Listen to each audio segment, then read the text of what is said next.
আপোনালোকৰ ৰিটাৰ্ণটো কেনেকৈ VMS কৰি বেগিং হৈ পঠোৱা হয় তাকে দেখুৱাম আহক। নমস্কাৰ অসমবাসী ৰাইজ, মই পাৰ্থ, মই অন্য এটা ভিডিঅ'লৈ স্বাগতম জনাইছোঁ। আৰু এতিয়া আহি গ'লো অফিচলৈ, দেখিছাই টাইম হ'ল 7:30। আজি লোড আহিছে 1700 আৰু চবেই নিজৰ নিজৰ কামত লাগি আছে, দেখিছাই। তো গাইছ আজি পিকআপ চিকআপ মিলাই আজি পাৰ্চেল পালোঁ 130টা।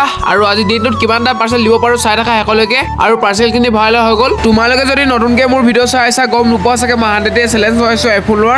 আজি হ'ল 63 ডেজ হয়। আৰু ইমানখিনি ছাপোৰ্ট কৰাৰ কাৰণে বহুত বহুত ধন্যবাদ। যদি তোমালোকে মোক এতিয়ালৈকে ফ'ল' কৰা নাই ফ'ল' কৰি দিয়া, কাৰণ মই ফ্লিপকাৰ্ট আৰু ডেলিভাৰী মই জব ওলালে লগালগ আপডেট দি দিওঁ। আৰু এতিয়া আছোঁ মই C512ত আৰু ফাৰ্ষ্ট পাৰ্চেল এটা দিব আছিলে, দি লোৱা হৈ গ'ল পাৰ্চেলটো। আৰু এতিয়া যাম দুলীয়াগাঁৱত। আৰু দুলীয়াগাঁৱত কিমানটা পাৰ্চেল আছে দেখুৱাইছোঁ, চাই থাকা একেলগে ভিডিঅ'টো। ফাইনেলি পাই গ'লো মই দুলীয়াগাঁও। আৰু এতিয়া আছোঁ নাহৰণি গাঁৱত। আৰু তাক মই পাৰ্চেল 7টা মান দিলোঁ পাৰ্চেল। আৰু সি 3000 মান টকা বজাৰ কৰিলে এতিয়া। আৰু ই দুলীয়াগাঁও বহুত ভাল কাষ্টমাৰ হয়। আৰু ই ৰেগুলাৰ পাৰ্চেল লয়ে, সদায় যিমান আহিলেও কেঞ্চেল কৰি পোৱা নাই ল'ৰাটো। ফাইনেলি দুলীয়াগাঁৱৰ পৰা আহি লোৱা হৈ গ'ল। আৰু এতিয়া আছোঁ মই CSF গেটত। আৰু এইখিনি দেখিছে পাৰ্চেল গোটেইখিনি মেলি থোৱা আছে, দেখিছে।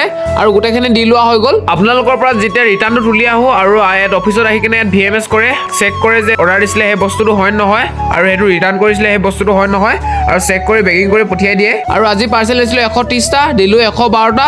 আজি কিমান টকা ইনকাম কৰিলোঁ কমেণ্ট পিনত মই জনাই দিম। আকৌ এটা নতুন ভিডিঅ' লগ পাম। Bye bye.